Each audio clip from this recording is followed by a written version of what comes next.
আল্লাহর রাসূল বলেছেন, শুনুন হে সকল কুরাইশগণ, কোরবানির জন্তুর প্রতিটি পশমে একটি করে নেকি, তাই আল্লাহর সন্তুষ্টির জন্য কোরবানি করুন।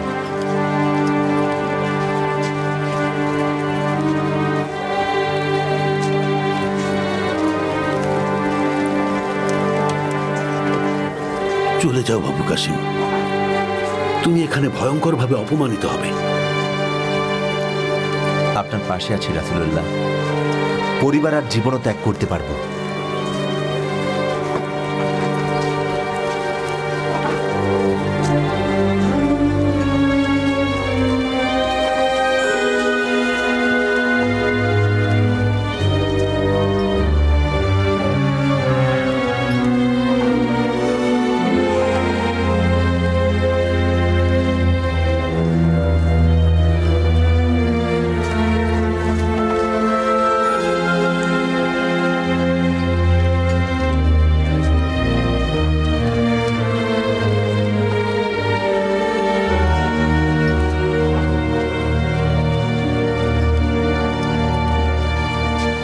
কি হয়েছে আমাদের?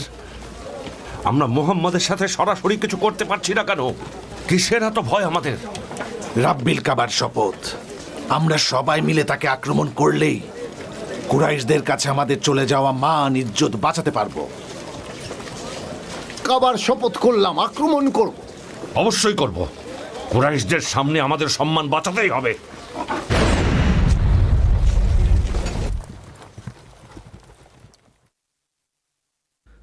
মুসলিমেরা আপনাকে পেয়ে আনন্দিত চাচা। আলহামদুলিল্লাহ, তিনি আমাকে সত্যের পথ দেখিয়েছেন। দেখো, তোমার মতো আমিও বন্য পশু শিকার বন্ধ করেছি। আমার এখন একমাত্র চাওয়া আল্লাহর সন্তুষ্টি লাভ। যতদিন আমরা বেঁচে আছি তারা আল্লাহ রসুলের কোনো ক্ষতি করতে পারবে না। আল্লাহ রাসূলকে মারতে এসেছে, সবাই আসুন, সবাই চলে আসুন। আল্লাহ রাসূলকে মারতে এসেছে, সবাই আসুন। কি করছো? কি করছো তুমি আবু বকর? তুমি ওই মুহাম্মদকে বাঁচানোর চেষ্টা করছো? আপনি কি করছেন? এমন একজনকে হত্যা করতে চাইছেন যিনি বলছেন আল্লাহ তার সৃষ্টিকর্তা। থামো থামো থামো বলছি। এই কুরাইশরা, আল্লাহর শপথ আর সবার গর্দন নেব। না না, শান্ত হও, শান্ত হও বলছি। কারণ আবু তালেব, শান্ত হও হামজা। রাসূল সাল্লাল্লাহু আলাইহি ওয়াসাল্লাম বলেছেন, সাল্লাল্লাহু আলাইহি ওয়াসাল্লাম, আপনারা তাদের এড়িয়ে চলুন, আল্লাহই ধর্মকে অপবাদ দেওয়ার শাস্তি দেবেন। শোনো হাসিম গোত্রের সবাই, শোনো সবাই শান্ত হয়ে। নিজেদের মধ্যে রক্ত ঝরানোর কোনো দরকার নেই। তাহলে কি রাসূল সাল্লাল্লাহু আলাইহি সাল্লামকে আঘাত করার সুযোগ করে দেব আমরা? আমরা থাকতে কেউ ছুতে পারবে না। মুহাম্মদ নিজে তোমাকে থামতে বলেছে, তোমার থামা উচিত। তারা আবু বকরের সাথে মারামারি করেছে। আমরা আর কতদিন এসব সহ্য করব ভাইয়েরা? যতদিন না পর্যন্ত আল্লাহ তাআলা আমাদের পথ না দেখান।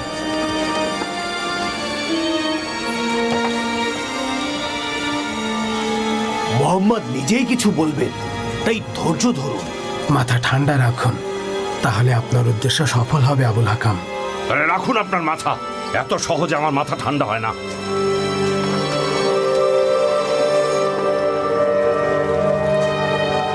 শোনো মোহাম্মদ, আমরা তোমার কাছে এসেছি আলোচনার জন্য। আল্লাহর শপথ, আমরা পূর্বে এমন কাউকে দেখিনি যে তার গোত্রের মানুষের সাথে তোমার মতো বিরুদ্ধাচরণ করেছে। তুমি পূর্বপুরুষদের ধর্মকে অবমাননা করেছো, আমাদের প্রভুদের অভিশাপ দিয়েছো, গোত্রের বড়দের অসম্মানিত করেছো। কি চাও তুমি? অর্থ, সম্পদ, কর্তৃত্ব নাকি নেতৃত্ব? অথবা তোমার এমন কি কিছু হয়েছে যে এক জিন তোমাকে কোনোভাবে প্ররোচিত করেছে, যার থেকে তুমি মুক্তি পাচ্ছ না? আল্লাহর রাসূল সাল্লাল্লাহু আলাইহি ওয়াসাল্লাম বলেছেন, কোনো জিন প্ররোচিত করেনি। আমি এমন কোনো ধর্ম প্রচার করতে আসিনি যার মাধ্যমে আমি অর্থ চাইব অথবা নেতৃত্ব চাইব। আল্লাহ আমাকে ওনার রাসূল হিসেবে পাঠিয়েছেন এবং আমার উপরে পবিত্র কোরআন নাজিল করেছেন। আমাকে তিনি আদেশ করেছেন সহনশীলতার সাথে মানুষকে সতর্ক করতে আর আল্লাহর পথ দেখাতে। তাই আমি আল্লাহর বাণী আপনাদের কাছে পৌঁছে দিচ্ছি, যা বিশ্বাস করলে আখিরাতে পাবেন প্রশান্তি। আর যদি অবিশ্বাস করেন তাহলে আমি ধৈর্য ধরব আর আল্লাহর ইচ্ছার উপর ভরসা করব।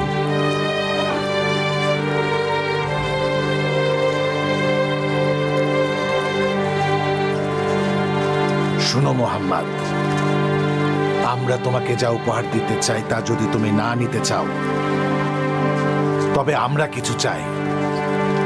তুমি তো জানো আমাদের ভূমি খুব একটা বড় না, এখানে পানির বড়ই সংকট, যার কারণে আমরা কষ্ট করছি। তাহলে তুমি কেন তোমার আল্লাহর কাছে চাইছো না, যিনি তোমাকে এত সব বাণী দিয়ে পাঠিয়েছেন? তোমার রবকে চারপাশের পাহাড়গুলোকে সরিয়ে দিতে বলো, যাতে আমরা একটা বড় ভূমি পাই। এই ভূমিতে তিনি যেন নদীর স্রোত বইয়ে দেন, যেমন স্রোতের নদী আমরা সিরিয়া আর ইরাকে দেখতে পাই। পারবে কি? তোমার আল্লাহকে আরো বলো, তিনি যেন আমাদের পূর্বপুরুষদের আবার বাঁচিয়ে তোলেন। কুসাই ইবনে কিলাব, তিনি তো নিঃসন্দেহে একজন সৎ ব্যক্তি ছিলেন। তিনি পুনর্জীবিত হলে ওনাকে আমরা জিজ্ঞাসা করব, তোমার এই ধর্ম সত্য নাকি সেটা মিথ্যা। আমাদের কথা মতো যদি এটা করতে পারো তাহলে আমরা তোমাকে বিশ্বাস করব। আল্লাহর রাসূল সাল্লাল্লাহু আলাইহি ওয়াসাল্লাম বলেছেন, আমি এসবের জন্য প্রেরিত হইনি, আপনাদের জন্য সেসব বাণী নিয়ে এসেছি যেসব আল্লাহ আমাকে পাঠিয়েছেন। আমার কাজ আপনাদের কাছে সেই বাণীগুলো পৌঁছে দেয়া। আপনারা বিশ্বাস স্থাপন করলে দুনিয়ার আখিরাতের উত্তম প্রতিদান পাবেন, আর বিশ্বাস না করলে মহান রাব্বুল আলামিন আল্লাহ তাআলার সুষ্ঠু বিচারের অপেক্ষায় থাকবে। শোনো মুহাম্মদ, তোমার আল্লাহকে বলো না তোমার জন্য একজন ফেরেশতা পাঠাবে, যে সবসময় তোমার পক্ষে থাকবে আর তোমার জন্য কাজ করবে। তার কাছে তুমি সজ্জিত বাগান, প্রাসাদ আর সোনা দানা মণিমুক্তা হীরা জহরও তো চাইতে পারো। তাহলে তো তোমাকে এত কষ্ট করে আর জীবিকা নির্বাহ করতে হয় না। আমরা তোমাকে আমাদের মতোই বাজারে যেতে দেখি, আমাদের মতোই জীবনযাপন করতে দেখি। আমরা দেখতে চাই তুমি আল্লাহর কতটা প্রিয় পাত্র, কারণ তুমি নিজেকে রাসূল দাবি করছো। এসব না করলে রাসূল বলে আমরা তোমাকে মানব কি করে? রাসূল সাল্লাল্লাহু আলাইহি ওয়াসাল্লাম বলেছেন, কখনোই এসব করব না। আমি এমন ব্যক্তি না যে আপনাদের কথা মতো মহান আল্লাহর কাছে সবকিছু চাইব। আমি এসবের জন্য প্রেরিত হইনি। আল্লাহ সৎ পথের বার্তাবাহক আর ভুল পথের সতর্ককারী হিসেবে আমাকে পাঠিয়েছেন, আর তাই আপনারা